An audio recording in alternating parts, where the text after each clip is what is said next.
will allow the government of national unity to be sworn in by the end of the week. That's what we are hoping at this stage. Hi, good evening. My name is Thabo Moloko and welcome to this edition of Soweto Today. Now tonight we're joined by a man who needs no introduction, political analyst at Sipho, who joins us in studio this evening to discuss new cabinet probabilities and what South Africa can expect in the executives. Sipho, much appreciated. Always a pleasure having you. Thank you so much. Thank you for having me, and good evening to all the viewers also to TV. I mean, I want us to start the conversation by just looking at what people call national government of, a government of national unity. Some are saying it's a grand coalition, and so there's quite a lot of things that are happening at this stage. Let me get your reaction. When it was first proposed, what was going through your mind? Well, I think knowing very well how coalitions function in Johannesburg and Ekurhuleni, it was just going into this thing very blindly. This time around, I think the leadership that had to sit down as the NEC to then look at three different scenarios to say, are we going the coalition? But I want us to put it into, a picture for an ordinary South African. And if it happens that we have a cabinet, how would it look like? I'm just asking myself that. So, if we are to play out the scenarios that have been perpetuated by parties themselves, for instance, Gayton wanted the Ministry of Police, the DA wanted the Deputy Presidency, they also are looking for specific ministries. They were very clear that they wanted 8 out of the 30 ministries, and out of that 30, they wanted to have your minister and deputy minister to be part of the DA, as per the letter that came from Helen, and therefore it meant the president would have very little room in terms of him being independent as per the constitution to say he's got the right to choose whom he wants to have in his cabinet. So it created a bit of problems when the DA requested who they wanted, and of course other parties also saying that they also want to be represented in the GNU. So the president would have then said, we've got 30 ministers, and this is who we are allocating. This is who we are allocating in both. Remember, he says at the executive and the legislature. So even if it means that you don't have a position in executive where you are a minister or deputy minister, you can still be in the legislature where you are the chairperson of a portfolio committee of some sort. So those negotiation talks needed to be able to say parties don't just request executive representation, but also look at how the president could allocate you and make sure that you're represented in the legislature as well. So it needed a balance of some sort. Because the government has to be constituted within 14 days. And it left very little time for negotiation talks, especially if they was to stretch out. And that's why the NEC went with the route that it went in.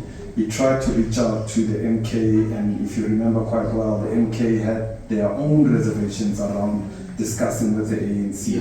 And then the DA was the first one to raise their hands to say, we are willing to work with the ANC. The PA was the second, the IFP was the second one to raise their hands. And of course, if you look at the day when the president was elected in Parliament, on the 14th of June, you'd recall that Floyd Shivambu called for an extra break, and at that time, only then that the statement of intent was then issued, and it was available, and it was signed by Helen and Fikile Mbalula, which then meant that the caucus of the DA then voted with the ANC for the president, and of course the speaker and the deputy speaker that comes from the DA. So they had to go through that hurdle very quickly, with an agreement that was signed. So to still try and bring in the EFF that had their own requests to say we don't want to work with the DA and they don't want to work with the Freedom Front Plus. So it was going to be a bit of a tough negotiation. So I think it was a better devil to choose, even though it's got its own problems at the moment. There are 30 ministers, and out of that 30, as per the number of seats we have, we should have at least about 8 ministers and 8 deputy ministers. Yeah.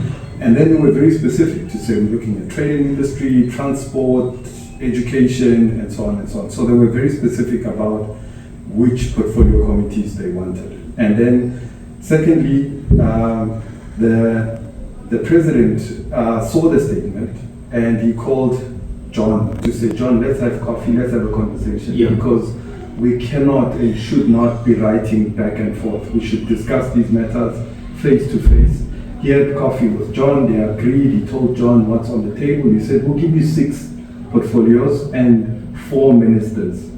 Go back, and then John goes back. John goes back and then he writes to the president to say, President, I tried and I've been told by my party that we cannot accept 6 because it's a slap in the face, because we should be getting 9 as per our numbers if you look at how we are represented in the GNU. So then he then says, in fact, we've been told I must come back to you and say that we cannot accept what you've given us.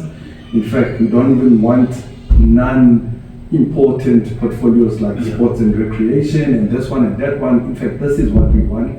Plus, we want to make sure our ministers are deputized by our own deputy ministers. Plus, we also want that the director generals that are already employed in the 6th administration, their contracts must be reviewed by the DA.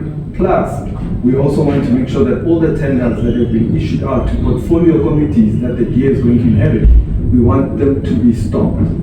And the president then writes back to John and says, John, the letter from Helen was very condescending, and also it does not take into account my constitutional mandate as the president.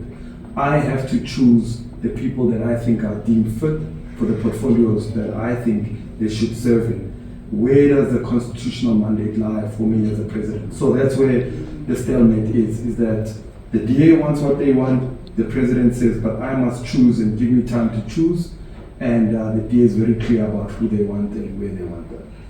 I mean, obviously it's a difficult task for the president. I mean, as you say that now there's back and forth from, the parties involved. But there's also new parties that have joined the GNU now. Obviously, the dynamics are changing because somehow, they will come with what they're hoping to achieve within the GNU itself. I mean, the parties such as the UDM also joining the GNU there.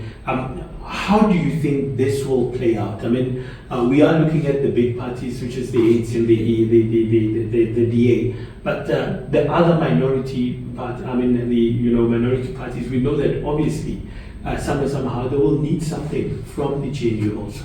Absolutely, and I think this sort of negotiation is not as cut and simple as anybody thinks, because it's got a very much strong impact in Gauteng and KZN. If you recall, these were not outright won by the audio also that actually takes place. So I think it's important that they actually, when the crafting of these letters take place, it must not exchange too many hands, because you can imagine in the presidency's office, there are probably 5 or 10 people that are responsible for the crafting of that letter, and it goes through 2 or 3 emails before it gets through to the president before it gets approved. Mm-hmm. So I think those are just the measures that they need to be careful of. So but I think people just need to say, we have a country that we cannot burn any further. Let's be honest and let's not cause any panic into the country. I mean, ultimately now, the people of this country are waiting with bated breath. They need the cabinet to be constituted so that we're not saying that government work is not working, because yes, there are the HODs, the DGs, and other people that are still there, but the political head is not there currently. How do we, my question on this one is more on particularly looking at the key departments there. How do you think this will be spread out? I mean, you look at, now currently with some of the articles that we see moving around, they're saying that the stalemate now is being caused by the trade and industry department also. How key is that portfolio? Absolutely. I mean, you're looking at international trade, you're looking at the ports, you're looking at those are very strategic. According to the DA, they feel that if you look at all the ports around our coastal lines, there are major problems, and those are entry points for us to do business with anyone. So, and if you look at multinational companies are more interested on the ports themselves because they extract our minerals and take them on ships. And if the harbors are not well managed, it's a big problem. And the DA finds that there is no good leadership within the Department of Trade and Industry. If you look at our GDP, we grew less than 3%. So it means our economy is not well managed. And if you look at the ownership of the economy is still in white hands. And white people believe white people can actually do a better job at not only at finance, but they also requested that they want a deputy minister of finance so that he can be supportive. And then you look at the Department of Trade and Industry, and that's got very key departments in it. So, and I think that's why they had loggerheads as well about those issues. As we wrap up the conversation, there's other two departments that I want us to talk about: Home Affairs Department and Public Enterprises, including Energy Department. Do you think that they will take back Electricity Department, Ministry back to Energy so that it can be one department? And then the DA now requesting the Home Affairs Department, are they capable to deal with, the issues of immigration and stuff in the country? I think the DA is just being strategic in that Home Affairs means that international travel, people that are visiting the country, the issues of the visas, work visas, they'll be able to be more efficient in managing that. The issues of the borders, they'll be more efficient in managing that. If you look at how they manage the Western Cape, they actually believe that they will do a better job at helping South Africa at our borders. If you look at, you spoke of which other ministry? The Energy Department and Electricity. Absolutely. I mean, they are advocating for the presidency to be made less strong, meaning the Ministry of Electricity would be brought back into public enterprise. And if you look at SAA also, it's a major matter.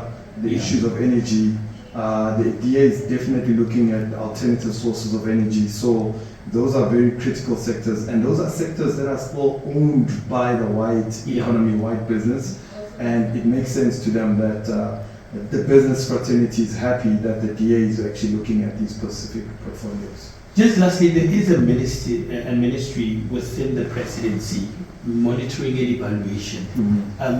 What is the purpose of that? And then, a lot of people are saying that it's a key ministry because, it oversees almost all the departments within the presidency in its entirety. Do you think that's a very key ministry that the ANC will not let go of? When Jacob Zuma created that ministry, it seemed like it would actually make a huge difference, but it's actually adding on more responsibilities for, it's actually an oversight role, and an oversight role which is already being played by members of parliament, because by virtue of them being members of parliament, they hold the departments and the executive to account. When you're a chairperson of a portfolio committee, and subcommittees within those committees are playing an oversight role, the Auditor General plays an oversight role, there is no need to have a minister in the presidency advocating for that role. We haven't seen any impact that they've done whatsoever. The last one to actually hold that position was Collins Chabane. And then he ended up dying, mysteriously so, because he now has to call all the ministers to account and all the DGs to account, and I think accountability is a bit of a problem in our government. So I know that my producers are going to kill me.